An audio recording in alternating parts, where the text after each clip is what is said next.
how will he not also with him freely give us all things?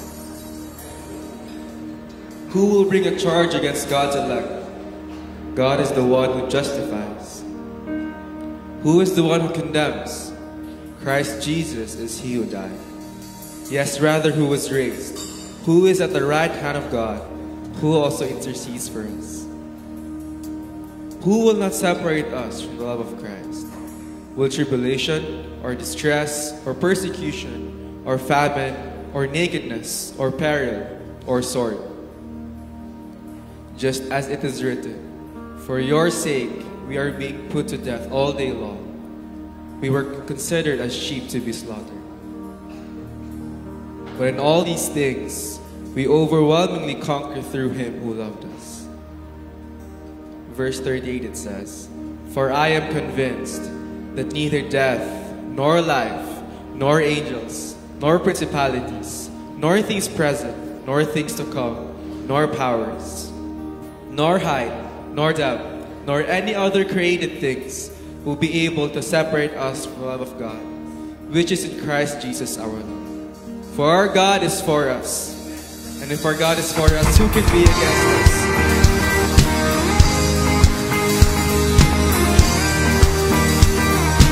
And so we sing, we will fear the battle, we will fear the night, we will walk the valley with you by our side. You will go before us, you will lead the way. We have found a refuge, only you can save. Sing with joy now, our God is for us. The Father's love is a strong and mighty fortress. Raise your voice now, no love is greater. Who can stand against us if our God is for us?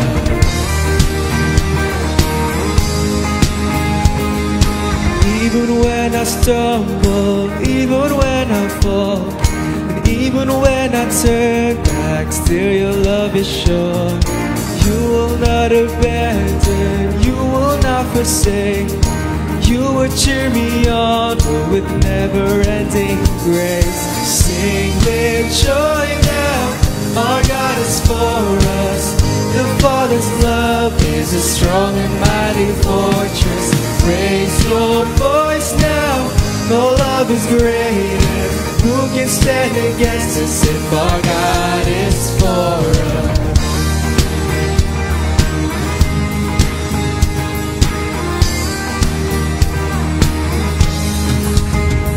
Neither height nor depth can separate us. Hell and death will not defeat us. He who gave the Son to free us holds me in his love.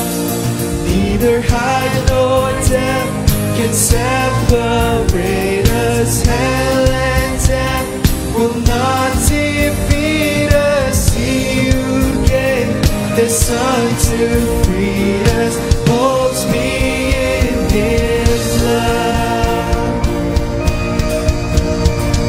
Sing with joy now, our God is for us. The Father's love is a strong and mighty fortress. Raise your voice now, no love is greater. Who can stand against us if our God is for us? Sing with joy now, our God is for us. The Father's love is a strong and mighty fortress. Raise your voice now, no love is greater. Who can stand against us if our God is for us?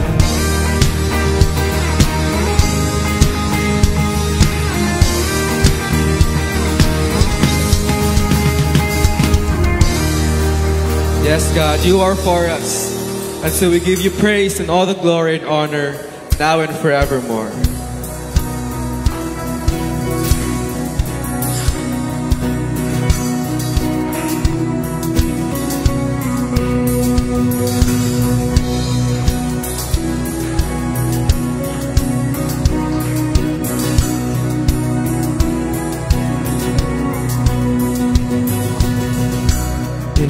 infinite, self-existent, beyond the end, before beginning, eternal one, Creator God.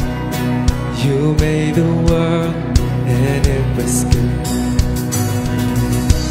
All in all, self-sufficient, so high above, but never distant. Made for your love, fashioned from dust. You gave us breath and it was good. It's all glory and honor, blessing and power, because your name alone is worthy forever. The praise is yours.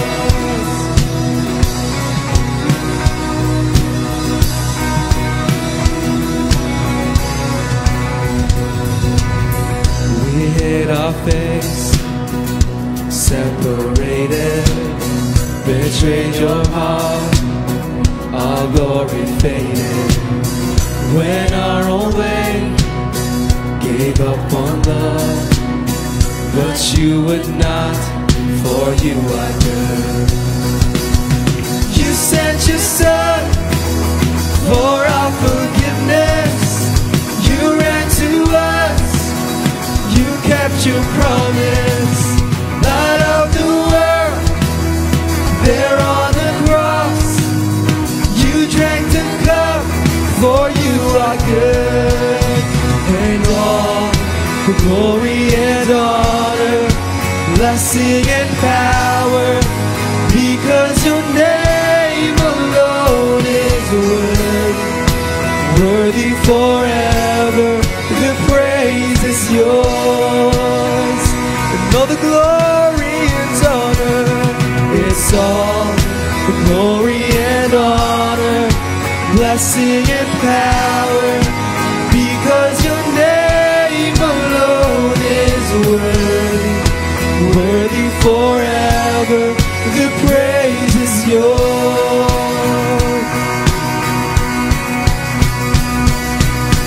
Oh, oh, oh, oh. Glory to God, for you are good. Oh, oh, oh, oh. Glory to God, for you are good. And all the glory and honor, blessing and power, because your name alone is worthy forever. The praise is yours. And all the glory and honor, it's all the glory and honor, blessing and power, because your name alone is worthy forever. The praise is yours.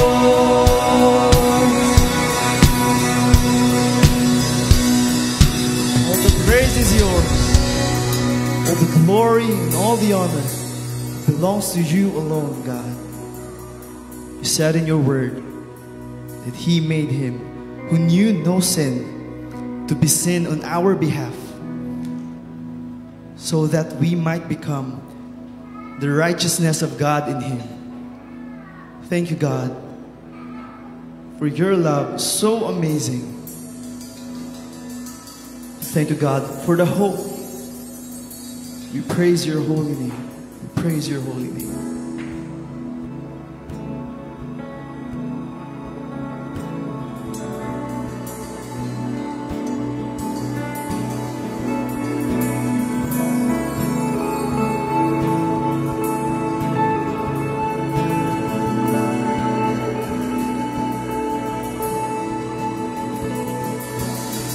Became sin, who knew no sin, that we might become His righteousness. He humbled Himself, carried the cross. Love so amazing. Love so amazing. Love so amazing. Say Jesus Messiah. Jesus Messiah. Name above all names. Name above all names. Blessed Redeemer. Emmanuel. Emmanuel. The rescue for sinners. The rescue for sinners. The ransom from heaven. Jesus Messiah, Lord of all, Lord of all. We sing His body the bread, His body the bread, His blood the wine, broken and poured out, all for love. The whole earth trembled and the veil was torn. Love so amazing. Love so amazing. Love so amazing. Love so amazing. Yeah. Jesus Messiah. Name above all names. Blessed Redeemer. Blessed Redeemer.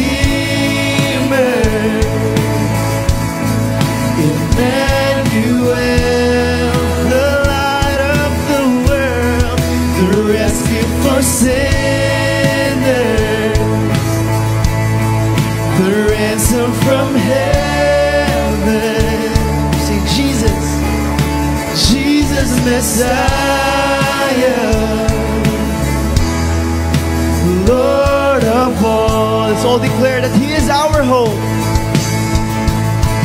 All our hope is in You. All our hope is in You. All the glory to You, God. The light of the world. Let's declare that He is our hope. All our hope is in You. All our hope. All our hope is in You. All the glory to You, God. The light of the world. Sing Jesus Messiah. Jesus Messiah. Name above all names. Blessed Redeemer, Emmanuel, the light of the world, the rescue for sinners, the ransom from heaven, Jesus Messiah, the Lord of all. Lord of all. Sing Jesus Messiah. Jesus Messiah. Lord of all. It's the Lord of all. The Lord of all. You're the Lord of all. The Lord of all. The Lord of all. His name is Jesus, the Lord of all. All our hope is in You, our living hope. His name is Jesus.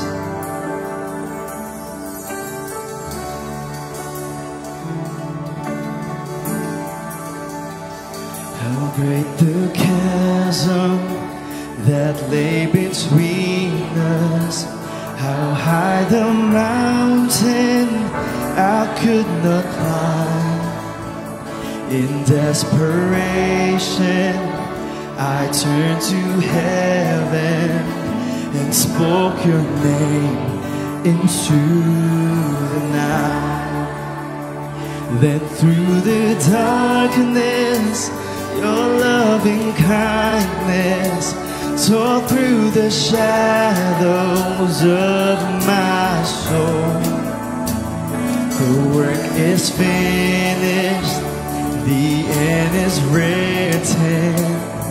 Jesus Christ, my living hope.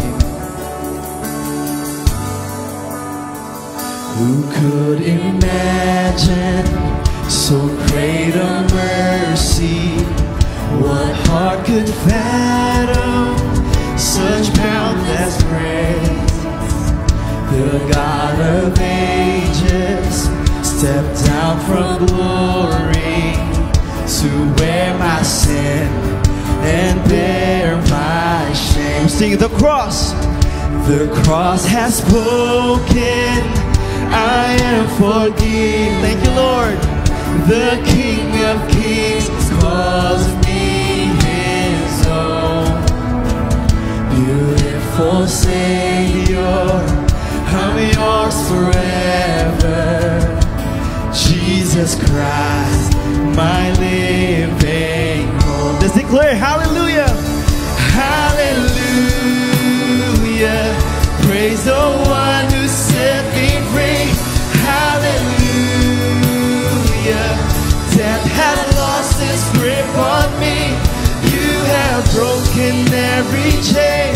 There's salvation in your name, Jesus Christ, my living hope. Sing hallelujah. Hallelujah. Praise the one who set me free. Hallelujah. Death has lost its grip on me. You have broken every chain. There's salvation in your name, Jesus Christ, my living hope. Then came the morning that sealed the promise. Your buried body began to breathe, and out of the silence, the roaring lion declared the grave has no claim on me. Thank you, God. Sing it again. Then came the morning that sealed the promise. Your buried body began to breathe, and out of the silence, the roaring lion declared the grave has no claim on me. Amen. Say Jesus, Jesus, yours is the victory. Whoa.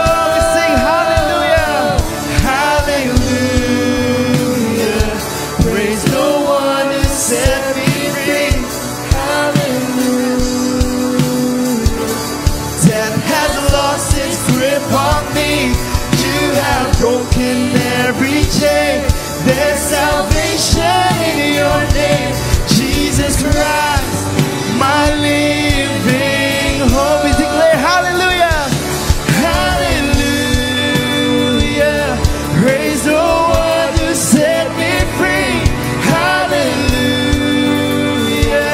Death has lost its grip on me. You have broken every chain. There's salvation in your name, Jesus Christ, my living hope. Jesus Christ, Jesus Christ, my living hope. Oh God, you are. Oh God, you are my living hope. Our living hope. Sing hallelujah. Hallelujah. Praise the one who set me free. Hallelujah. Death has lost its grip on me. You have broken every chain. There's salvation in your name, Jesus Christ, my living hope. Sing it again, hallelujah. Praise the Lord who set me free, hallelujah. Death has lost its grip on me. You have broken every chain.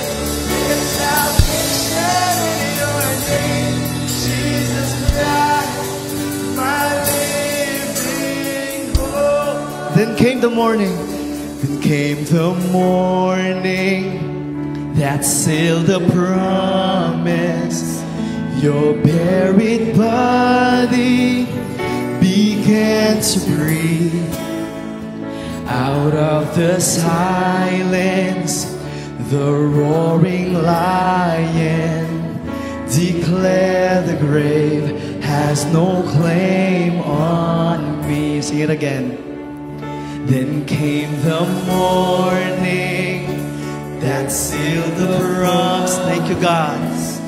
Your buried body began to breathe, and out of the silence, the roaring lion declared the grave has no claim on me. Jesus, yours. And Jesus, yours is the victory. Amen. Indeed, yours alone, the victory, all the honor, all the glory belongs to your name alone, Jesus. We praise your holy name. Let's all be seated.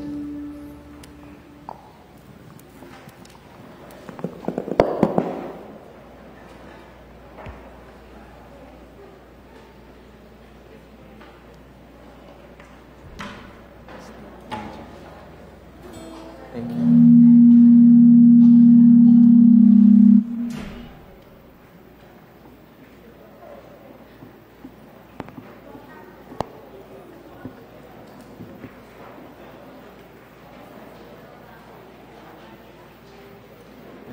Testing.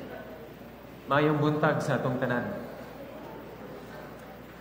Palihog abrihi inyong mga Biblia sa Colossians chapter 3 once again. And this will be the last part sa atoang katong mini-series na gisugdan nato 2 Sundays ago. In chapter 3 verses 18, paingon sa chapter 4 verse 1, gitan-aw nato ang tulo ka mga relationships. Relationships sa husband and wife, parents and children, and then tan-aw nato karon last part ang relationships sa master o sa slave, or slave and master. So ang goal sa ato ang study is for us to understand na now that we are part of the family of God, now that we are fellow brothers and sisters in the family of God, kana nato nga relationship personally with God, with Jesus Christ, relationship nato sa matag usa sa community, sa church, and ang ato ang relationship din sa household, para kay Apostle Paul, iyang gigamit na siya in order for us to proclaim the Lordship of Jesus Christ and for us to shine forth the glory and the honor of Jesus Christ. So, si Apostle Paul was intentional siya for making this or taking all these relationships and applying it, using it, ang kaning mga relationships, in order for God to be glorified. So, in other words, after talking about, in chapters 1 and 2, talking about the Lordship of Jesus, that Christ is supreme, Christ is sufficient, that we are all complete in the Lord Jesus Christ. After talking about all these things, yang gi-apply na siya. So, wala lang na yun si Apostle Paul na, okay, Christians na ta, and we have the assurance that we are all going to heaven by the grace of God.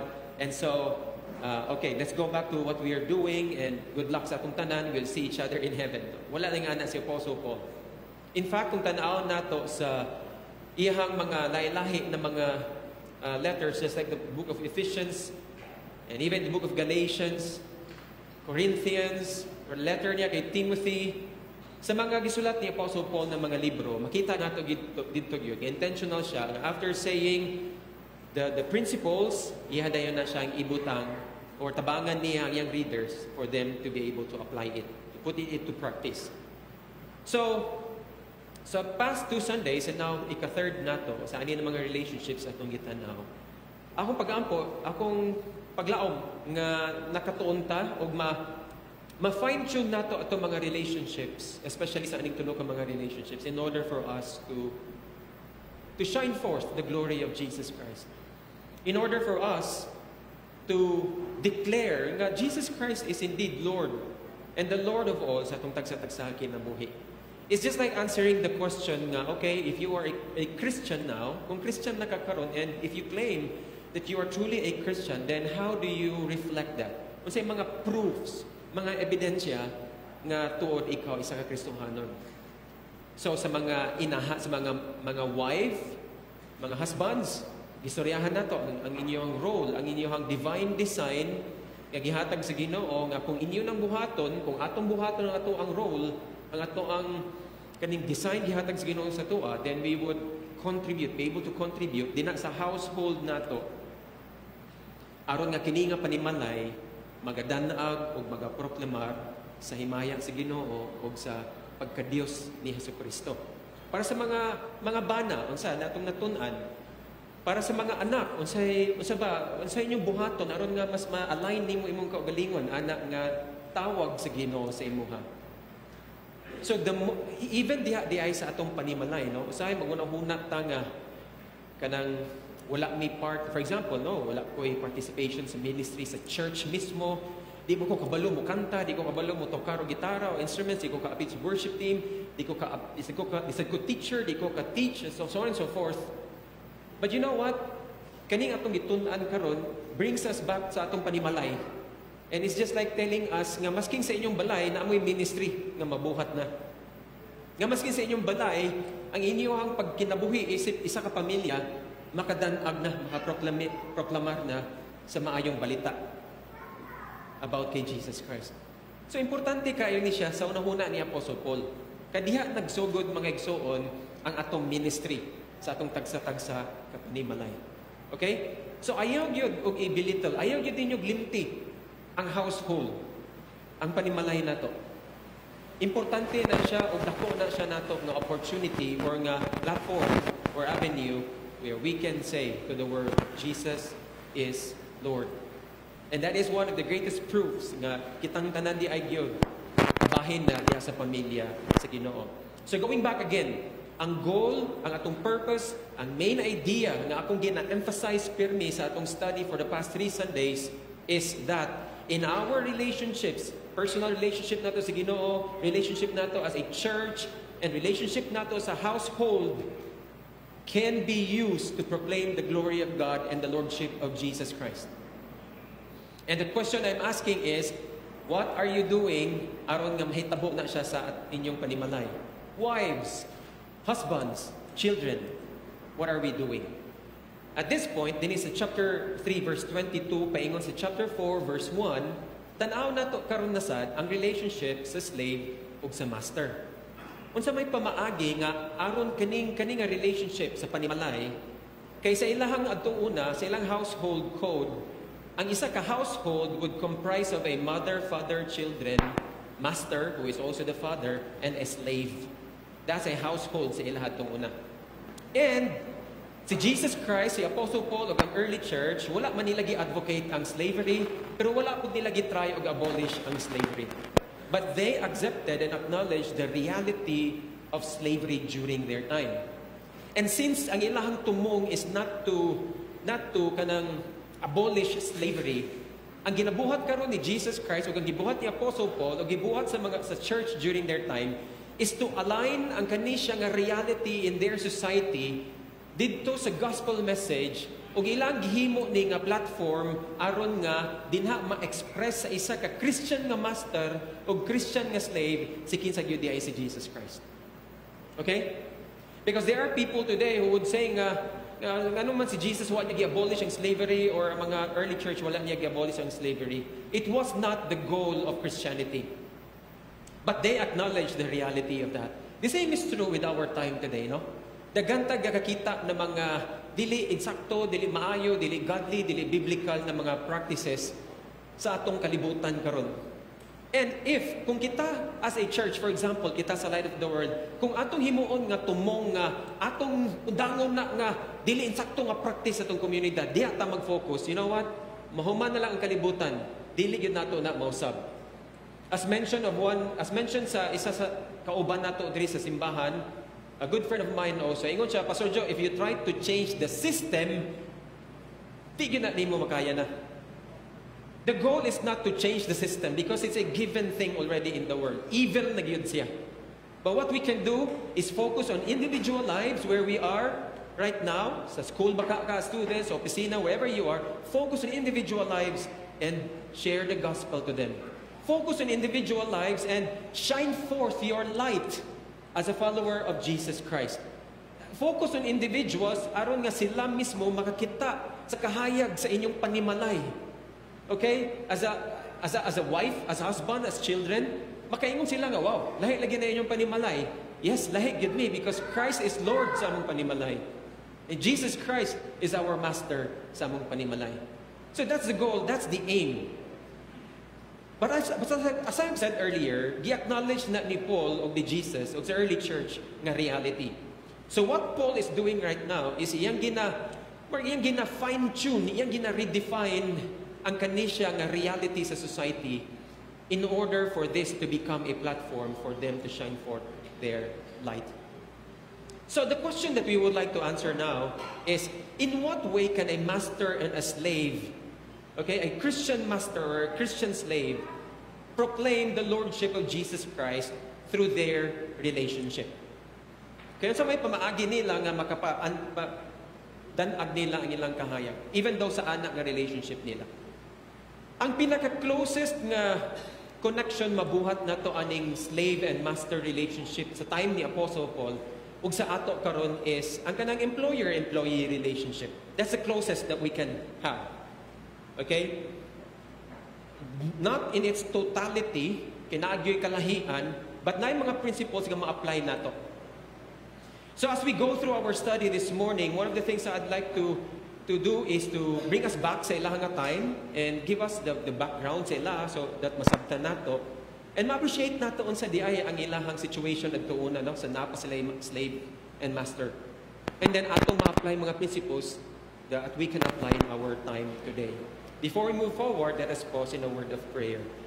Lord, we thank you once again for this time nga makatipok me in order to study your word. And as you said in your scriptures, Father God, that the gospel is the power of God for salvation. Your word, O Lord God, your whole counsel, scriptures, O Lord God, leads us to a knowledge of a salvation that is by faith in the Lord Jesus Christ. Your word also, Lord God, brings us to a path that is heading towards life, towards blessings, O Lord. So, Father, I pray na your word today, ang tanawa na mo, ang sadihan, magahatag ka na mo, Lord God, o giya and kaalam, O Diyos. And tabangin ni Lord nga ma-apply na mo ni sa mong kinabuhi, Lord, in order for us also to shine forth our light as your people, as your church, as part of your family. Men and women, Lord, who is under the authority of Jesus Christ. I pray, Lord, na dili lang taman sa among hunahuna kanina mga butang na may baluan namo. Simply, Lord, knowledge lang. But I pray nga mahimo ni siya nga conviction namo so that in that conviction, ma-apply na mo siya o makita siya sa among tagsa-tagsa kinabuhi. Father, ang among goal, ang among intention, Lord, is to know you so that we will love you, Lord, because we know you. And in that love that we have for you, we will live for your glory. We will live for your glory. So let your will be done, O Lord God. In Jesus' name, amen. Amen. Chapter 3, verse 22, Colossians. I will be reading from the NASB version. Please follow me sa inyong mga Bibles.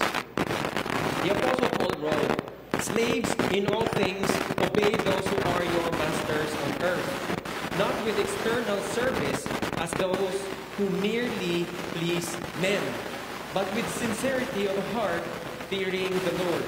Whatever you do, do your work heartily as for the Lord, rather than for men, knowing that from the Lord you will receive the reward of the inheritance.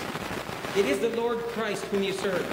For he who does wrong will receive the consequences of the wrong which he has done, and that without partiality. Verse 1 in chapter 4. Masters, grant to your slaves justice and fairness, knowing that you too have a master in heaven. So again, Paul is not just speaking to mere slaves and masters. He is speaking to a slave and a master who is now in the Lord Jesus Christ. Okay, mga magtutuunan ni sila ang gina-address ni Apostle Paul. Okay, that's the context.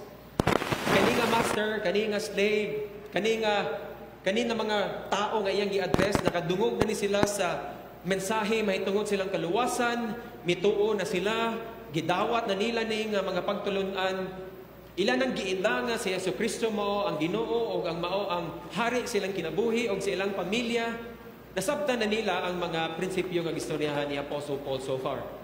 Kanina mga tao, wala ni sila na ilag na sa aning mga false teachers sa ilang simbahan. Kung asa nagtudlo sila nga naailaing pamaagi nga atong mailhan ng Ginoo o naailaing pamaagi nga kita mga luwas. No. Nagtuo sila, it is only in Christ, by the grace of God, through faith that they are saved. So here is a Christian slave addressed. Ingon si Apostle Paul sa unang nga karakter nga iyang gi-address, slaves. Kasi niabot si muna huna, pag-ingon ako, okay, we're talking about slaves. Probably niabot si muna huna, igsoon nga, okay, that's not me. Okay, I'll just appreciate usang slave sa ilaha. But I would like to let you know, brothers and sisters, that in our relationship with Jesus Christ, we are also slaves. We are slaves. Siya atong master. Doulos Kurios. That's the relationship gina-establish si Jesus Christ sa mga tao nga iyang gitawag nga moduol kaniya. Ang isa ka slave, mga igsoon, sa unang huna sa panahon nila ni Apostle Paul, napo na sa unang huna sa simbahan, kay mix man sila nga mga tao sa ilang simbahan. Ang ilang unang huna, kung slave ka, kaning doulos nga term, kung slave ka, then you don't have the right sa imong kinabuhi. You are a sort of owned by someone else. So here is this slave nga mo gi-address karon ni Apostle Paul. Ingon siya, slaves. Meaning to say, sa ilang simbahan na ay mga members nila nga ilang trabaho, slaves. On the other hand, kung slave ka sa time ni Apostle Paul or even sa time ni Jesus, na yung uban ng mga tao, maingon sila, ayahay kay imo ang trabaho, kay slave ka ni Master so-and-so. Ganun makaingon man sila ayahay. Kay si Master so-and-so is a very good master. Iyang gi-allow ang iyang mga slaves to have this and that and so on and so forth. Well-fed sila, well-provided sila. Muna makaingon sila, gusto pud mi unta, mas slave, anak nga master. It's a common thing sa ilaha. Dilibot pasabot nga slave ka, lahi atong thinking sa slave, kanang sa karon nga slave nga ginalatos, ginapatay, gina-rape, and that is also in a way true during their time. But not all the time ingana. So ingon si Apostle Paul, slaves. And did you know nga in the Church of Colossae, if you go to chapter 4, na adi ni gitawag or gistorya ni Apostle Paul, isa kangalan nga slave. In chapter 4 verse 9, tanawag galing. And with him, Onesimus. You remember Onesimus? Morning slave nga ni takas sa iyang master.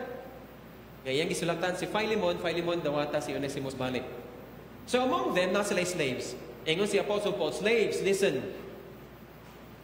Ingon din siya, in all things obey those who are your masters on earth, not with external service as those who merely please men, but with sincerity of heart, fearing the Lord. Tanaw na to ang command.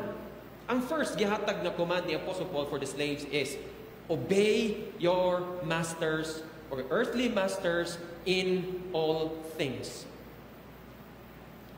Sweeping statement. The same command, in a way, gihatag niya sa wives, submit to your husbands in all things, as to the Lord. Children, you obey your parents, again, in all things as to the Lord. And now to the slaves, in all things, obey your earthly masters. Now listen, again, let's go back to the background nila. According to the exegetical commentary on the New Testament, This is what it said. Unlike mga asawa o mga bata, ang mga slaves daw during their time are considered an animate article of property, meaning to say, he is a human tool, a living tool. Okay? That's according to Aristotle sa iyang trabaho sa politics. As such, therefore, a slave is not only a slave of his master, but he is also someone who belongs entirely sa iyang master. Ang iyang master mo'y tag-iya sa iyang kinabuhi. Ang iyang master mo'y tag-iya sa iyang oras. Tag-iya sa tanan nga naa sa iyaha. Ang iyang master mo magbuot sa iyaha. In other words, as an animate article of property or a human tool, they are considered as someone who is not capable of thinking rationally. Maunang during their time, ang mga slaves sa mga igsoon, dili nila ipa-appeal og mga decision making, dili nila ipa-decide ang slave.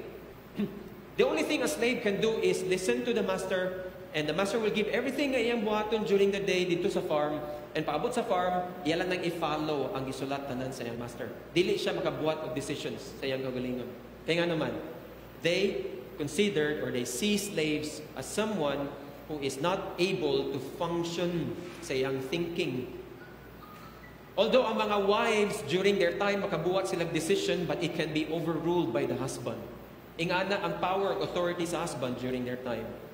Ang mga children nila can also discuss with their parents, pero since dili pa sila experience kaayo, ang ilang mga decisions pwede ipadaplin lang sa ilang mga ginikanan. That's their understanding, mga igsoon.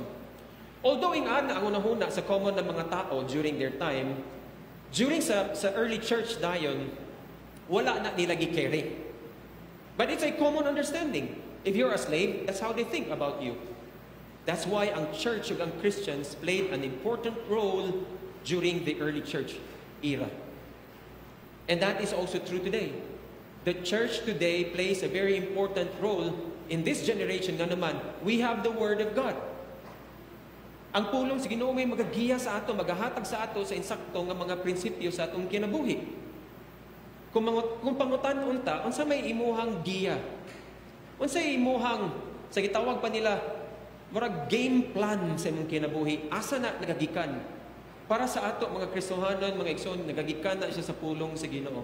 And specifically sa atong ginasturyahan karon, Paul again, wala siya nag-ingon sa mga Christian slaves nga ingani atong buhaton ha, mag-share ta og atong inviteon daghan na mga slaves. And then kung moabot ta og 10,000 ka mga slaves, magmarcha din ta sa dalan, magdala tag banner, og ato din isinggit, undangon ang slavery, undangon slavery. Ibagsak ang gobyerno, no? Dili kana ang gibuhat ni Paul. That's rebellion.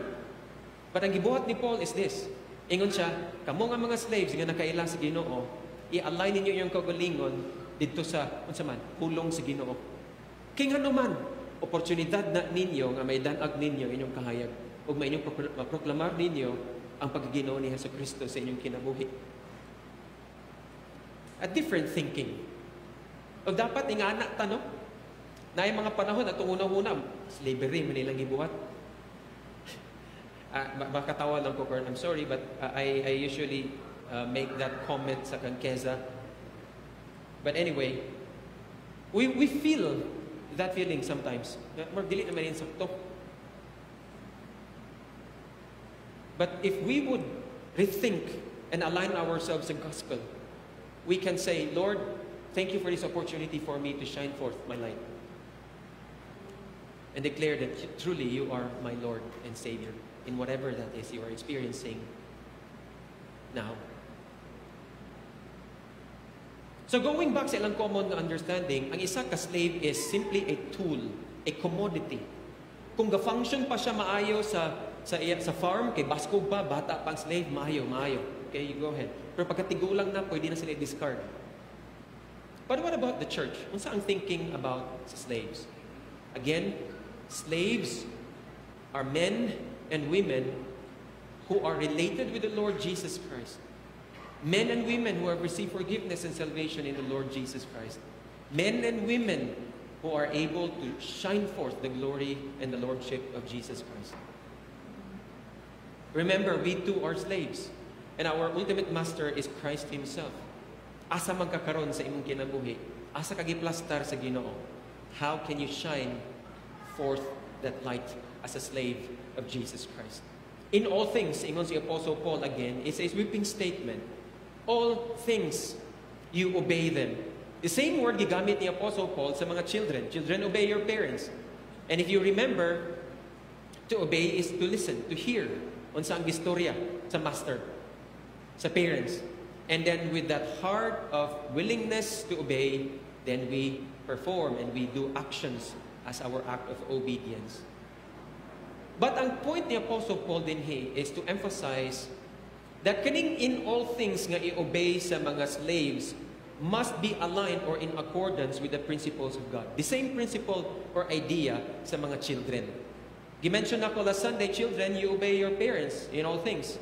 And it is assumed nga tanan ginastorya ni parents sa iyang children is aligned or in accordance sa principles sa Ginoo. Kay gitawag naman ang mga children, gitawag naman ang mga slaves to obey, then it is also the responsibility of the Christian parents and the Christian master. Kaya ilang istorya sa ilahang slave or children are the very words of God. Obey them, ingon si Apostle Paul. Obey who? Your master on earth. Your earthly master. Now, intentional si Apostle Paul for using the word earth. Earthly master in comparison sa atong heavenly master. Okay? Ang atong obedience sa atong heavenly master who is our ultimate master, atong obedience niya is like unconditional yun. Heavenly master na to, si Jesus Christ. Unsay ang istorya sa pulong na to, obey na to. 100%. Because it is His will. But ang atong earthly master who is now addressed by the Apostle Paul, ingon siya, of course, you obey them as long as it is conditional na, as long as it is aligned with the Word of God. But again, ang point or ang picture nga ginapaint ni Apostle Paul is to appear, kaning a slave should appear and have this disposition, not just appearance, but kanang from the heart, nga readiness to obey. Because he is a follower of Jesus Christ. As I've said, ang gi-assume nato din nga sa command ni Apostle Paul to obey all things is that ang ihatag sa ato ang master are the words or the principles of God. Biblically accepted commands, biblically founded na mga sugok niya sa iyahang mga slaves. Okay, during their time, slaves can be used by the master for mga ungodly, evil na mga sugok. Patyato siya or whatever ang buhaton or ipasugo sa master. And the slave can only obey. He can only obey.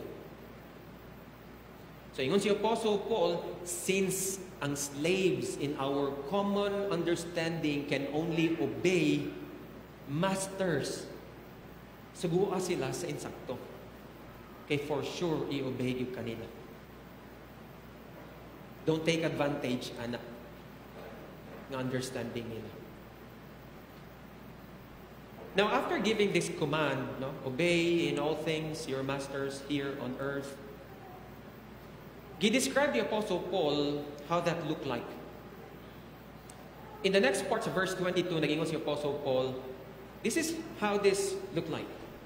It is not with external service as those who merely please men, but with sincerity of heart, fearing the Lord. Whatever you do, do your work heartily as for the Lord rather than for men, knowing that from the Lord you will receive the reward of inheritance. It is the Lord Christ whom you serve.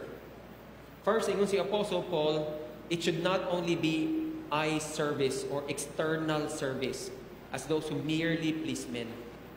Kaning external service, gistorya ni Paul diri, ang pinaka-literal nga translation ana is kanang eye service, kanang bitong katesting ko itong una nga magtrabaho ko, kay naman ang mama papa, silig-silig din sa balay, naman sila. Ay gusto rin mo kumudula niya hapon. Pero pag wala sila, lingkod-lingkod, tanaw TV, wala nagsilig. Then pag abot nga na ni Abre ang pertan, uy na si mama, silig. Siligsad ko. Kaya naman, eye service. Sa gingon pa din sa gigamit nato nga dictionary, service performed only under the master's eyes, while his absence, on the other hand, renders sluggish or lazy.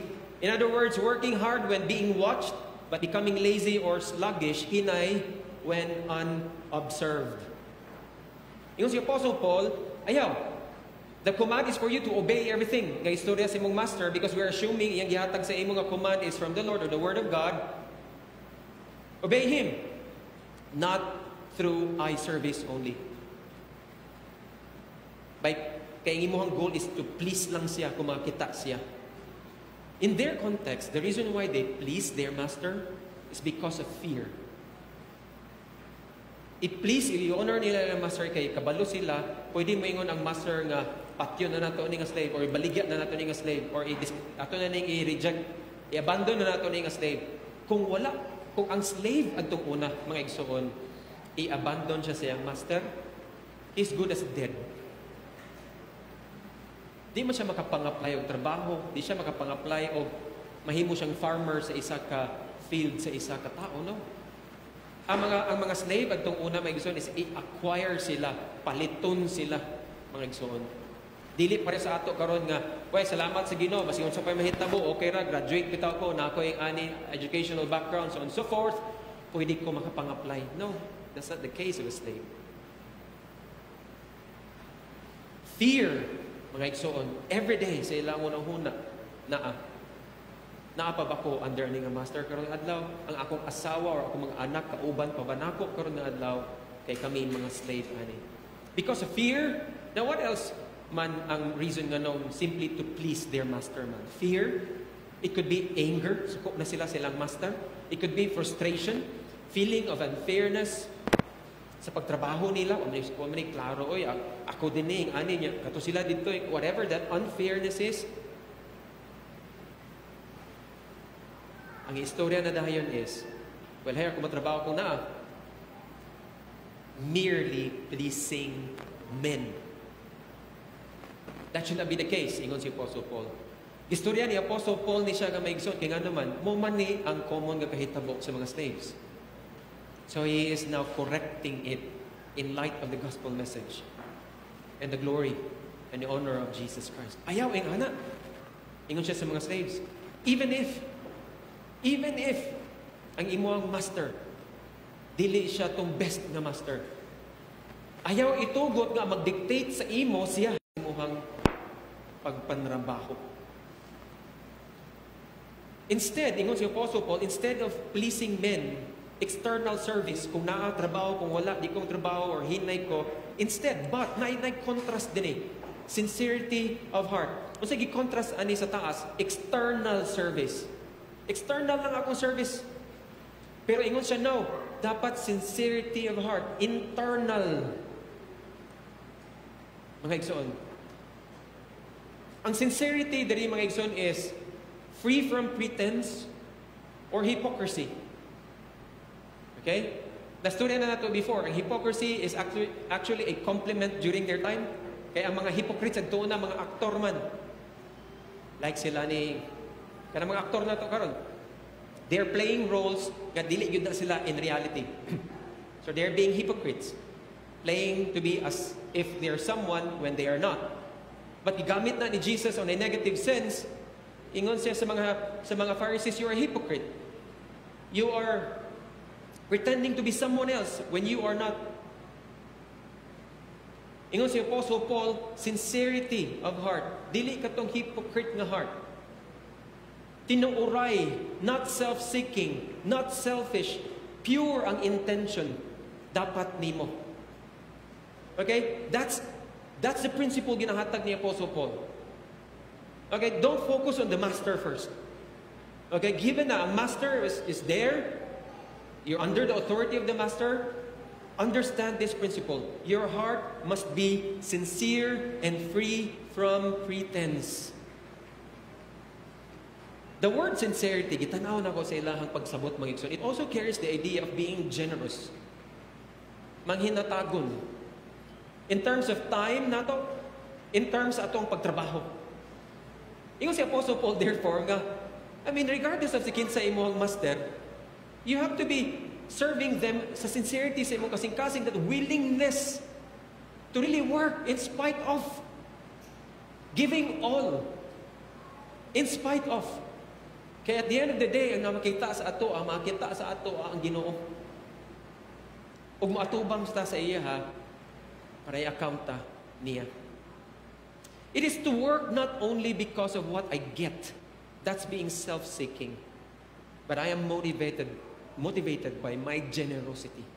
I'm going to give this. Ako ihatag. Ingon akong master, tama na daw ako dinhi, pero napaman ko yung nakita na dapat humanon, then I'll give it. That's one of the manifestation of a heart that is sincere. Manifestation na siya sa sincerity of heart na gimension ni Apostle Paul. Another thing, another picture nga iyang ginapaint. It should be out of your fear of the Lord that you're doing it. Okay? Kanina mga butang, ma-apply lang natin ni siya karon sa ato nga time na ma-apply na ko ni siya as a pastor. Do I have a sincere heart? When I am preaching, I am studying, when I am at home, Monday paingon sa Saturday, am I doing this with a pure heart? Pure intention nako? Or am I just showing off? Am I doing this simply because mao ni akong means? Okay, I ask myself that question. I honestly ask that question to myself. Ganong ga-research ka jo, ganong gabasa ka jo. Ano man, tungod ba kay kung dili na ka pastor, then wala na kay means? Wala na kay madawatan every end of the month? Is that all, Jo? I ask that question to myself. Are you doing this, Pastor Jojo, because you fear the Lord? Is that a motivation? Is that the basis why you're doing these things? Because I can stand here and pretend, mga igsoon, that I'm really doing my part, but you not knowing nga I'm doing this not out of reverence sa Ginoo, not out of fear or deep respect sa Ginoo. I can do that. That's a possibility. That's why we need to ask that question. It must be from fear of the Lord. Mo na ang motive, mo na ang basihanan nato. Listen, sayang giingon, with sincerity of heart, based on your fear on the Lord, you do it. Am I making sense, mga igsoon? Does this apply sa tuwa karon? Yes. Pagpanramaho mo, in other words, okay, nga nagagikan sa tinuoray nga kasing-kasing, tungod kay sa inyohang unsa man reverence, deep respect sa Ginoo. Meaning to say, He's calling the slaves to have a reverential obedience. Fear of the Lord, mga igsoon, is the motive. The fear of the Lord, mga igsoon, is when we trust Him and when we obey Him. That's fear of the Lord. Men and women who fear the Lord are reliable, according to Exodus 18, verse 21. Let me repeat that. Men and women, in context, those who are men and women slaves, who fear the Lord, are slaves who are reliable.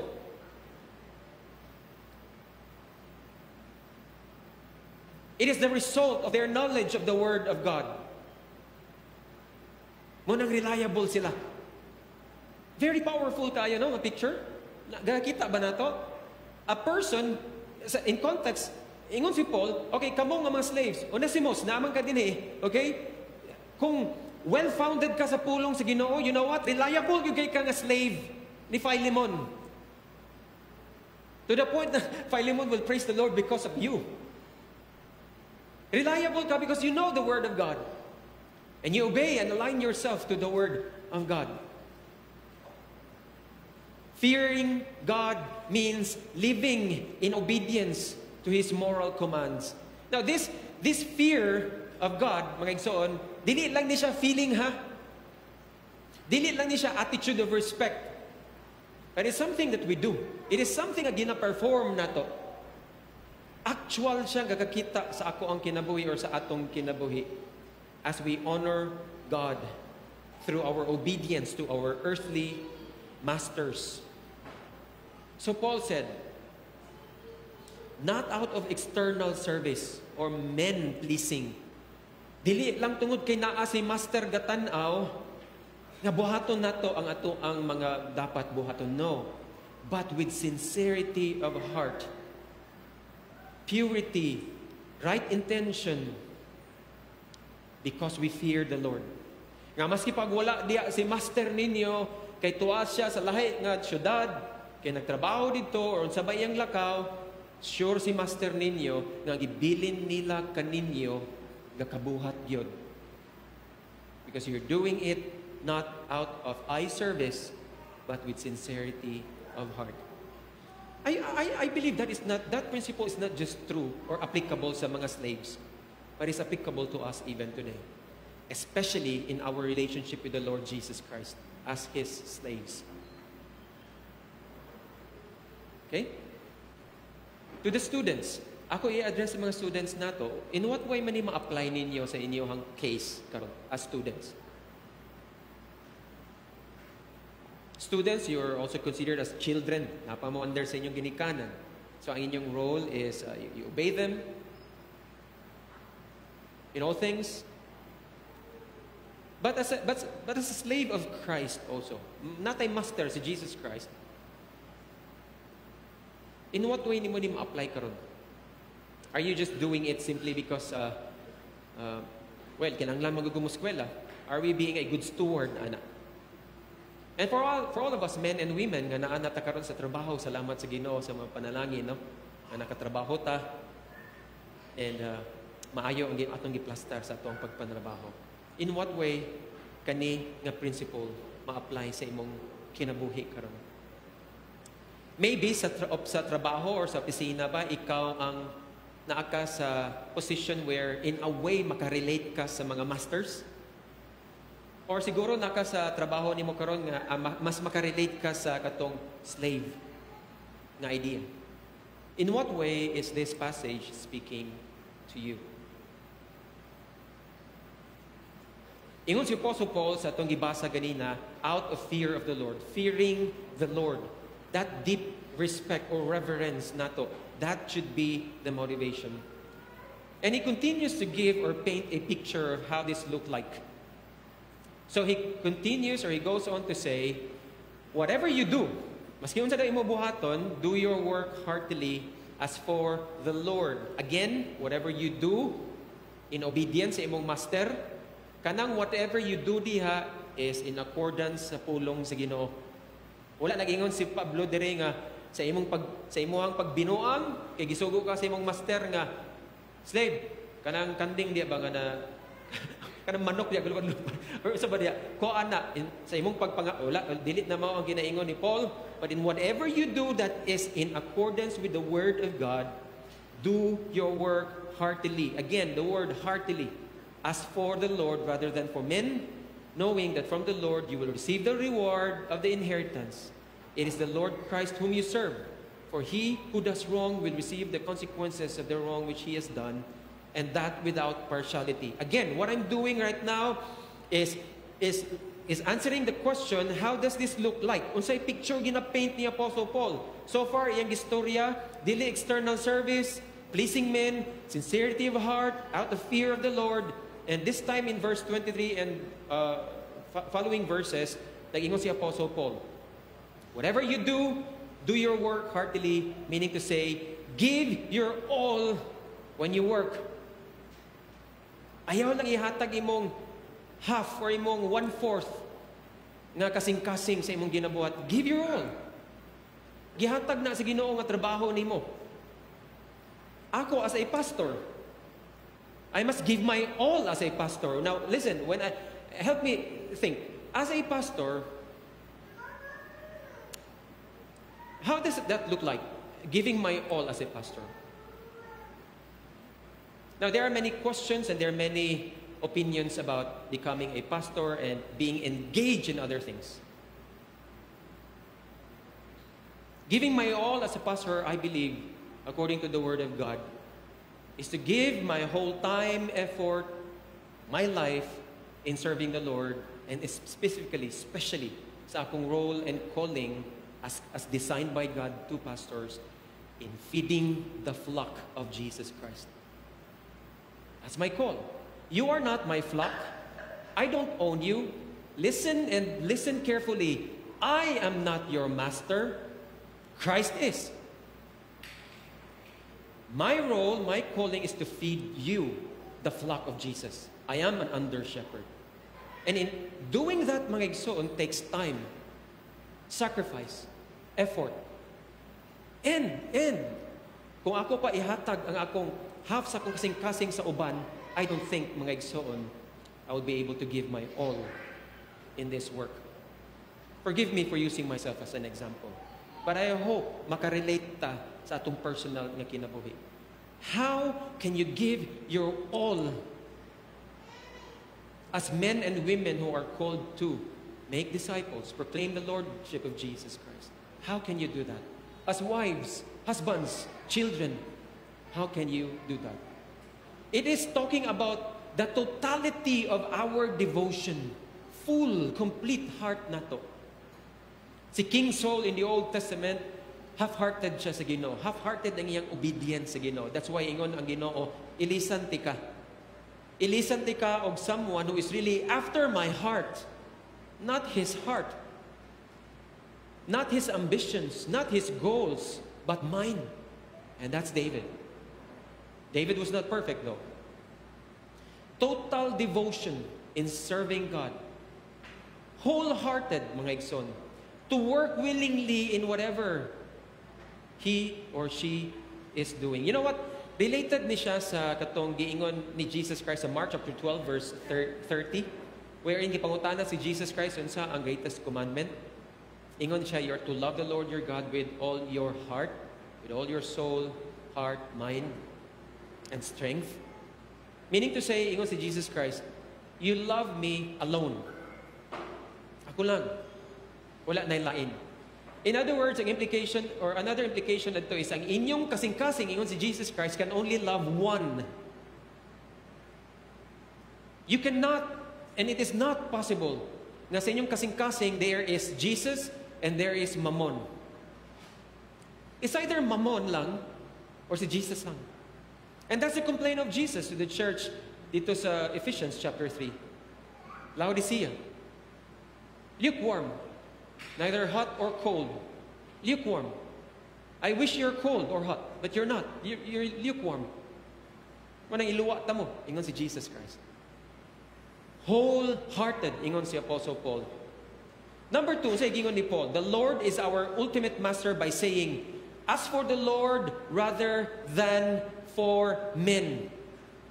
You have to have the right heart, not pleasing men, sincere heart, fearing God, giving your whole heart sa imong work, and you're doing it not for men, but for God. Meaning to say, fearing the Lord is when we understand that our ultimate master is Christ Himself.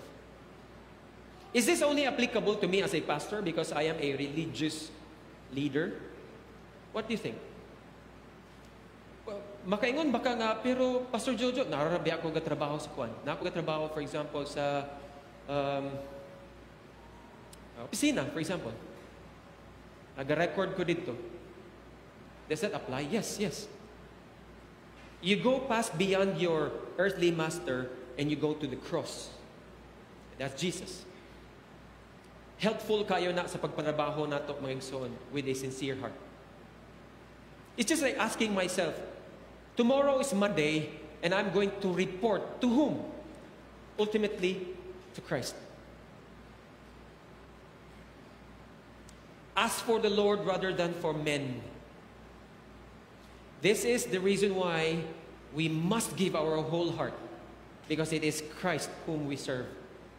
Gi-reinterpret, as I've said ganina, ni Apostle Paul ilang common understanding sa ilang household code, emphasizing not the authority of the master, not the authority of the husband, although acknowledging their authorities, but emphasizing the authority, the lordship of Jesus Christ in the household. I hope sa akong sigig storya nakuha na to na. Kay si Jesus Christ ang atong ultimate na master. We work for Him. Iyang gina-shift ang focus to Christ who is our supreme master from our earthly master. Another thing nga gistorya ni Apostle Paul as he paints this picture of what this looked like. Fearing God, sincere heart. Ingon siya diri, knowing that from the Lord you will receive the reward of the inheritance. The Lord Christ whom you serve, it is Him. It is He, when you do wrong, you will receive the consequences of the wrong which you have done, and that without partiality. Kasi ginastorya ni Paul din eh. The Lord is our rewarder. Ultimately, siya ang reward sa ato. The reason why where you are where you are right now is because of the Lord. Mga estudyante nato, the reason why nga makaskwela ta is because of the Lord. Salamat sa Ginoo sa opportunity nga ma-educate kita. Sa mga sa ato nga nanrabaho, salamat sa Ginoo sa iyang grasya ug gugma nga gibutang ta diya sa opportunity nga mga panrabaho ta. It is the Lord who rewards us. With that mindset, mga igsoon, I can give my whole heart, sincere nga kasing-kasing sa akong pagpanrabaho, because I'm not just looking at my earthly master, but I go beyond that person and look up to the Lord Jesus Christ. You know this, in other words, ingon si Paul, knowing. Kabalo na ta ani. Ang nabilin lang atong buhaton is ang pag-apply ani. Daghan mga butang no nga kabalo ta, nga di lang nato ga-apply. That's what Paul is doing here. You know this already. Nakadungog na mo ani. Natudlo na ni. Na, diri sa inyong una-huna. Now it's high time to apply it. Nga naman, so that the Lord Jesus Christ will be honored and will be glorified. It is the Lord who rewards. Daghan mga butang mga igsoon nga dili makita sa mga master sa ilang slaves itong una. Daghan mga butang nga ginabuhat sa slaves nga wala nakita sa ilang master. But they know, we know, that there is a God, our ultimate master, who sees everything na ginabuhat nako ug nato. Nothing is hidden. Therefore, siya ang rewarder. Tanawa galing sa storya ni Apostle Paul dayon. Ingon siya din eh. The Lord, you will receive from Him the reward of the inheritance. Unsay connection? Unsay connection ani Mike? Now bear with me. More time. Let's think together.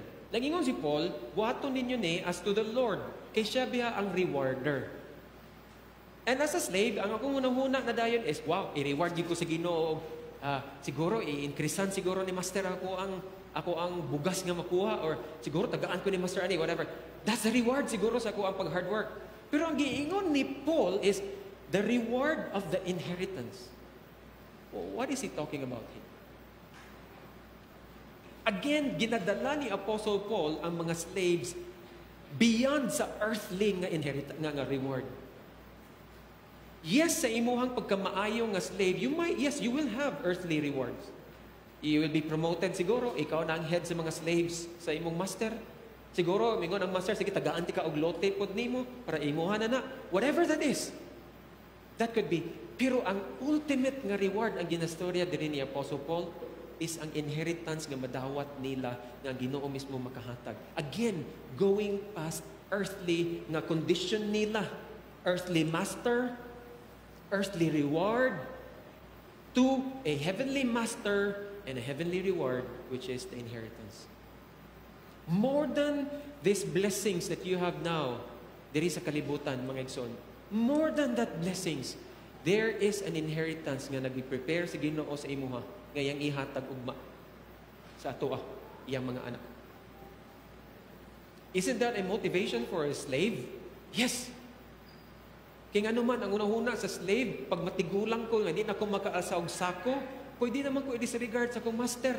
Pero no, dili diyaing ana. Pag moabot ko nga tigulang nako, di na ako makaalsa og sako, na magyapok ko inheritance, dili sa kalibutan. Dito sa langit, kauban ako ang Ginoo forever. But of course, I'm not saying na wala tayo ma-enjoy nga pananangin diri sa kalibutan. Na mga igsoon na, daghan kayo. O kamo nagtuo ko nga inyong kaka-enjoy ninyo na nga blessing gikan sa Ginoo. So that inheritance gihatag sa Ginoo sa tuwa, make that as a motivation to give your whole heart sa imong pagpanrabaho, sincere sa imong pagtrabaho nimo, dili lang siya eye service, but ask to the Lord, mga igsoon, ask to the Lord. Because ultimately, again, the motivation is, it is the Lord Christ whom you serve. Siya ang imong ginaalagaran. Siya ang ato ang ultimate na master. Again, gi-redefine ni Apostle Paul ng household code.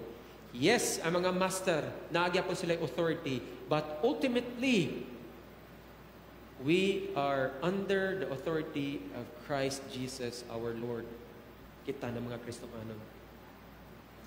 Let that dictate. Kanina mga principles so far gistoryahan na to. Kana mo'y ipadiktar sa imuhang actions. Ayaw ang unsay ilang ibuhat sa imo. Ayaw ang unsay imong gakakita. Although maapektuhan man gyud ta ana mga igsoon sa atong gakakita sa kalibutan karon na mga practices sa kalibutan. Yes, makita nato na maapektuhan ta, but ultimately balik sa anin ng mga kani nga picture nga gina-paint ni Apostle Paul. Lord, ikaw ako master. I'm serving you. I'm receiving the greatest inheritance from you. Another thing nga gistorya ni Paul for us to be able to give our whole heart sa atong pagpanrabaho. For he who does wrong will receive the consequences of the wrong which he has done, and that without partiality. Sabot ni Pablo ani, the Lord is fair. The Lord is fair. Paul gives a warning. Kaya yes, mga anak na tas Ginoo, mga Kristohano na tas, salamat sa Ginoo, kumpleto ta sa iha, o nadawat tagid nato ang assurance nato. Siya sa mahitabo sa kinabuhi, we will have an inheritance. We will receive the blessing that is from God. But ingon si Apostle Paul, remember, and take this to heart, there is kalibutan, God is fair. If you do wrong, there are consequences. If you do what is right, naapoy consequences. Kaya nga Ginoo nato, nakita, dili siya partial. Fair ang atong Ginoo. And kani mga igsoon nga prinsipyo, kani nga kamatuoran is true for the master and for the slave. Wala lang siya naingon sa slave. Slave, kung trabaho mo, magbinuang mo, na consequences, ha? Pero master, excuse mo, no, it's not. That's both for them. Makita nato later. Without partiality si God. Usay mo, ingon ta ba nga, i-excuse na lang siya, kay imo biya na siyang anak. But no, all the more i-disiplina sa Ginoo ang iyang mga anak. The more i-discipline sa Ginoo in context, ang mga slaves nga gina-address ni Apostle Paul, kay sila mga igsoon karon naana sa Ginoo, ug sila naana sila potential nga ilang maisangyaw ang pagka-Dios ni Hesukristo. The more sila tudluan sa Ginoo. Out of love, I believe, tudluan sila sa Ginoo sa insakto. So going back now, dagantag na storyahan about slaves. Kung tanaw nimo, chapter 4 verse 1 lang ang sa master. Again, murag unfair ba gayo ani? Kung ako slave adto una, naminaw kay Paul murag ay sa Paul murag dagay gilista lagi sa kuha. Pero kay master lagi diri nga abay nako isara ka verse. Ngano man na. Well, let's see. So far, itong nastoryahan about sa slaves is that ingon si Paul na ayaw external service, eye service, where you simply please men. But out of sincerity, without pretense, without hypocrisy sa imong kasing-kasing, giving your whole heart in your work. Why? Because of your fear of the Lord, because of your respect sa Ginoo. Okay, reverential obedience. Therefore, ingon si Paul, whatever you do, give all your heart to your work, because you do it for the Lord rather than for men. And then, ang Ginoo naghatag sa imo og inheritance. Ang imong inheritance dili lang dinhi, but ang ugma nga inheritance imong madawat nga iyang ihatag sa imo ha. Let that be a motivation to give your everything, your whole heart sa imong pagpanrabaho. Why? Because it is the Lord Christ whom you serve. It is He, dili ang imuhang earthly master lang. Okay?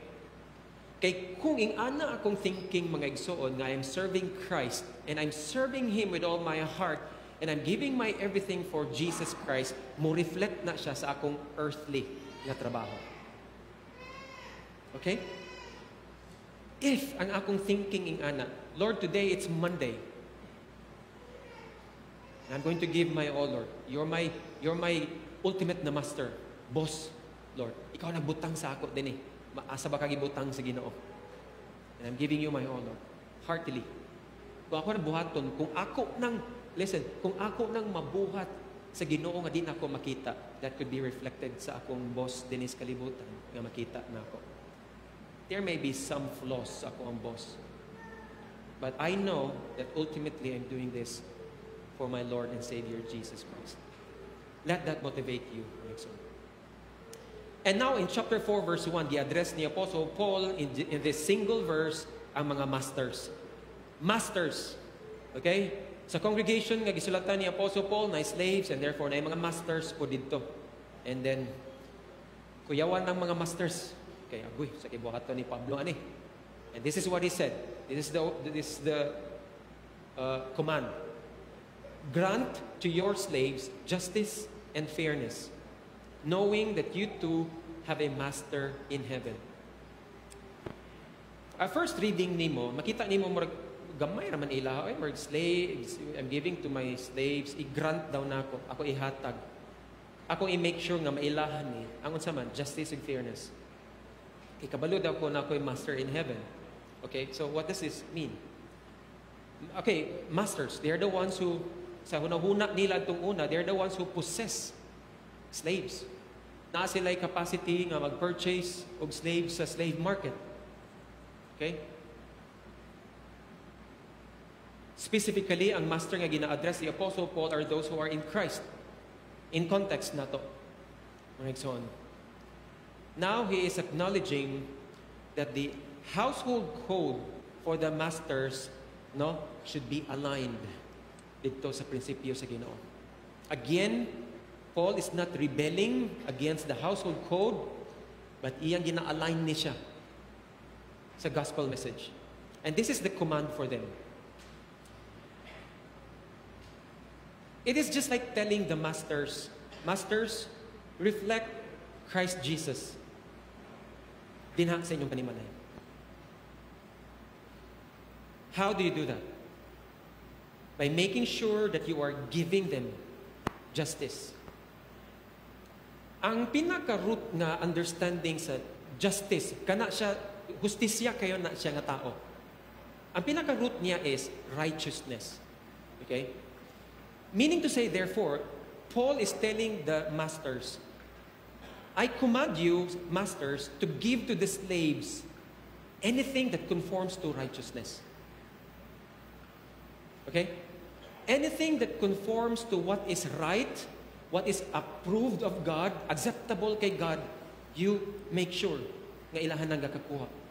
Not just sa mga butang nga inyong ginahatag, but even in your life or through your life, makita nila na. Make sure nga ang inyong mga slaves sa ilahang context, makita nila ang righteousness sa imo as master. That's justice. Okay? That's justice. One that is right, one that is ethical, legally acceptable. It also carries the idea of becoming that person. Okay? Wala na naghatag si Paul og kanang theory. But ingon siya, i-embody ninyo ni nga truth. Let it be seen sa imuha. Kaning what is right, what is ethical, legally acceptable, ingon si Apostle Paul. Conforming, in other words, ang imong kinabuhi, therefore, ingon si Paul sa mga masters, ang imong kinabuhi mismo na conform, na align sa cross, sa pulong sa Ginoo, sa kay Jesus Christ. That's justice, okay? Another, you also grant them fairness, equality. Now again, I would like to quote ang kaning background sa Theological Dictionary of the New Testament. Ingon dito, in ancient Greece, equality between people mattered a lot. Importante kayo ang equality sa ilaha, okay? Especially, it is the foundation of their law. However, listen, only those who were seen as equals under the law could make legal agreements. Sa mga una-una, sa mga Grigo at una mga igsoon, katulang legally equal are the ones who have the right to enter a legal relationship. Meaning to say, ang slaves walay labot. Because they are simply a commodity, a living tool who cannot make decisions. The only thing they can do is follow and follow and follow and say yes, yes, yes. Okay, that's how the Greeks understand that. Now, they also understand that people might be different in many ways, but they could still have the same rights. Okay? For Plato, si Plato, isa niya sa importante ng mga writers nila, thinkers. This idea of equality was not just about the society. It was part of how the whole universe stayed balanced and orderly. That's the common secular understanding, ha? Dapat equal ta tanan. Okay? Kaya itong balaod, mo gyud na ang foundation, equality. Pero ang slaves, something or someone na left out. How about for the Christians? Legal equality is about everyone being seen the same under the law. Christian equality is based on God's kindness, love, and therefore it is not earned. It is a gift. Equal ta kay natatanan din na kang Jesucristo. Equal ta kay kabahin tatanan, even if ikaw ang master, ako ang slave, pero naata na bilong sa isa ka pamilya or sa isa ka lawas kay gitawag nga church. Og dinha sa giingon pa ni Pablo sa chapter 3 verse 11, there's no distinction between Greek or Jew, circumcised or uncircumcised, slave or free. Walay difference na. Because we are all one. Christ is all and in all. So in a way, iyang gi-address ang mga master. Master, naa ka sa position nga ma-reflect nimo si Jesus Christ. Do this. Give justice. Fairness. Because these men nga naa-under sa imong authority, imo rin mga igsuon. Kabahin na mo sa isa ka pamilya.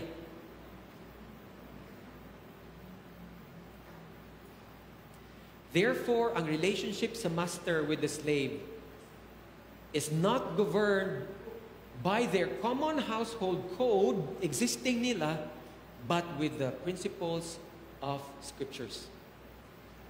Principles of gospel message and the lordship of Jesus Christ. That is what Paul is doing. Iyang gina-redefine o iyang gina-align karon dito sa tapos nga buhat ni Jesucristo. This kind of equality is about spiritual blessings and eternal salvation. Gifts that God gives freely to everyone, regardless of their background or their achievements. And it calls us to treat each other equally in our relationships. Again, nganong wala man nalang magi-abolish ni Paul? Kung ingani mangaling Paul nga magsuon man ditang tanan, walaon na lang nato ni. No, it is for the sake of order also. Existing na nilang nga order.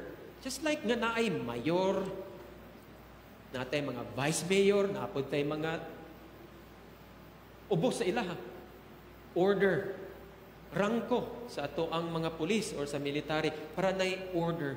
As I mentioned 2 Sundays ago, ang kaning mga rangko nila wala man nagbot pasabot nga mas valuable tong naa dito kaysa naa dinhi, mas bright tong naa dito kaysa naa dinhi, no? It is for the sake of order. And this is allowed by God. It's a reality nga gakahitabo sa ilaha. Ang gibuhat lang ni Paul, and this is very wise nga gibuhat ni Paul, iyang gi-align na siya ngadto sa pulong sa Ginoo. Iyang gi-grab ni o gihimo niya nga opportunity nga atong maipakita nga si Jesucristo gyud atong Ginoo.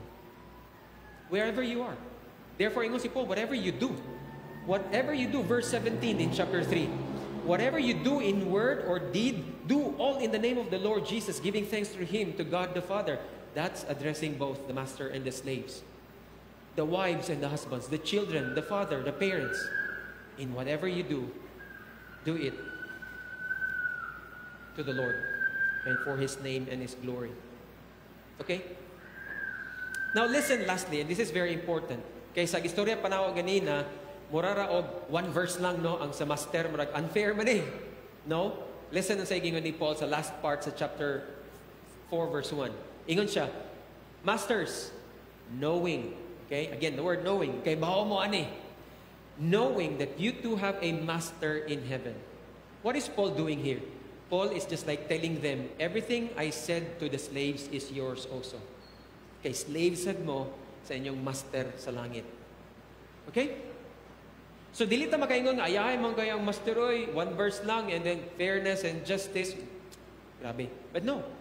Everything, istorya ni Paul para sa mga slaves in verses 22 paingon sa 25, inyo usab na master, kay kamo, mga alagad usab kamo sa inyong langit nun nga Dios. In other words, you do it heartily. Ayaw lang pag-pretend as if gahatag mo justice and fairness. No, do it with all of your heart. So on and so forth. That's for the masters as well. So here's some things that I would like to emphasize before we end. Remember, slaves are considered as rational and moral being. Muna ang gina-highlight ni Apostle Paul sa ilahang context at that time. He was just as if telling the church, now that you are in Christ, please, ayaw ninyo una second-class citizen or second-class human being ang mga slaves. No, they are your brothers. They are your sisters. They are capable of developing a relationship not only to their masters, earthly masters, but above all, they have and they are capable of relating with their Lord Jesus Christ, who is our ultimate master. Look at them in that way. Value them in that way. They are your fellow brother and sister in the Lord. Second, I would like to highlight, it is to the Lord that slaves ultimately obey. They obey the Lord, as to the Lord. Paul and the church challenged the common understanding that it is all about the authority of the master, the husband, or the father, or the parents. Yes, they have their authority, delegated authority ang nasa ila, but ultimately, the father, the wife, the parents, and the master should point the children, the wife, and the slaves to Christ.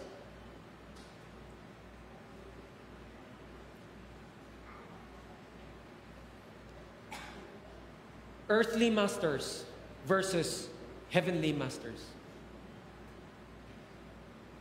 Lord willing, may nga na nga mahimot ang earthly masters natin opportunity nga may pa-reflect na to ang justice and fairness nga gipakita usab ni God through Jesus Christ sa lahat. I pray that God will bless you all. I remember in the seminary, na ako'y classmate dito nga businessman siya and he is old already. And pagtanaw na ako siya first day of class, ingon ko nga, biliban ako anin niya. Galisod na siya saka sa stairs niya. Muskwela, pagin siya. Niya negosyante siya. Napag ko'y classmate nga, commander siya chief commander siya, Jeff, sa isa ka stasyon dito. Mo report siya sa mong klase, klaro, gikayang now nga haggard ba, kaya ka nang tulog, gikan pagtrabaho. And then so I asked them, yung nga, kung sir, kaning magpastor ka, sir, maundang kasi mong pagkapulis. Yan siya, dili man. Bisaya mo sa ito siya. Dili, baya. Sa di mong plano, siya nga, nabutang man ko ani nga position, commander ko, i-take na kong opportunity na ako isang pulong sa ako ang mga tao nga ubos niya. Katupong isa ka negosyante nga tigulang na, nga, ambot nga nung, una-una ko muskwila pa siya, umayo ha. Ang iya is, ingon siya, opportunity ni nako nga naakoy negosyo, naakoy mga tao, employee, daghan kayo, nga ako maipasangyaw sa ilang pulong si Ginoo. O kabila ko sa iyang giingon, sa dili lang na ako gusto nga mukuha kong pastor sa church, like for example, siya nga ako mismo, storya sa ila. Kung nga, believe ko sa iyang desire. That is an opportunity for all of us. And that's where I'm coming from, where nag-ingon ko ganina, I'm praying that God will really bless you all. Put you in a position wherein naa kay mga tao nga kanang itong gitawag pa nila captured audience nga imong maisangiyo ang pulong sila. And that's actually gakahitabo na siya sa ato. We have businessmen here who are doing that in their offices. And I praise the Lord for that. Another thing, the call to obey their earthly masters in all things must be qualified by the lordship of Jesus Christ. Okay? And this is true not just to the master, this is true to the husbands. This is true to the parents as well. Ang ako isugo sa ilaha as master, earthly master, should be qualified by the lordship of Jesus Christ. Must be aligned sa iyang pulong. And remember, our greatest reward is the inheritance na mag-receive nato from Jesus Christ Himself when He returns, mga igsoon. But of course, with all the blessings nga gihatag sa Ginoo sa kalibutan nato, we rejoice with that. Our relationship is ultimately defined by our relationship with Jesus Christ, not just with our earthly relationships. Paul now emphasizes that slaves are their fellow members in the church, fellow brother or sister in the Lord. Gialaw lang ni Paul ang kaning nga order, mga igsoon, because that's the common understanding sa ilang household code. And he respects that. He respects that. As I was thinking early this morning, nagunahon ako, lagi no, anay mga magkakakita nato sa atong society, community karon nga ma-question nato. Shall we altogether just abandon it and then delete ta din ha? Ana na lang? Or I was thinking, kung naa ko din na, what shall I do para ma-shine forth na akong kinaboy? I was just thinking, no? Another thing, last part. This household code is also a reminder to all believers. Okay? Kaning household code na redefine ni Apostle Paul through these verses. It reminds us that we too are slaves of Jesus Christ, who is our supreme Lord and Master. Who is the supreme Lord and Master at home and in the church. So we must align ourselves sa anin ng mga principles. Sa anin ng mga principles. So for the past 3 Sundays, nagstorya ta about these 3 pairs of relationships. Wives and husbands, children and parents, and then slaves and masters. Gituyo na ako mga igsoon nga wala lang nako just skim through kani kay common kayo siya. Nga okay, parents, kabalo man miana pastor ingana. Pero akong tinguha nga sa atong pag-go through ani sa tulo ka mga Domingo nga mga relationships, sa sabtan nato na these are opportunities for us to shine forth the glory of Jesus and the lordship of Jesus Christ through our household. And mga igsoon, ako mong i-encourage, so good din na. So good din na. Ayaw mong kabalaka o ayaw ka feel bad bitaw nga may pa sila kay active o kanang visible kay sila sa church, kinaa sila ato part sila ning activity or nga ministry. Ako di magugug ka take part anak in saon taman good. Naman ko sa balay good. My God, naan sakto na sa balay ka diya so good. Okay? That's your first priority. Sa balay. Let it shine. Ipadanag na. By applying these principles. Applying these principles. May the Lord God be honored sa atong mga households. Be glorified sa atong homes and families. Let us pray. In our limitations, Lord, sa among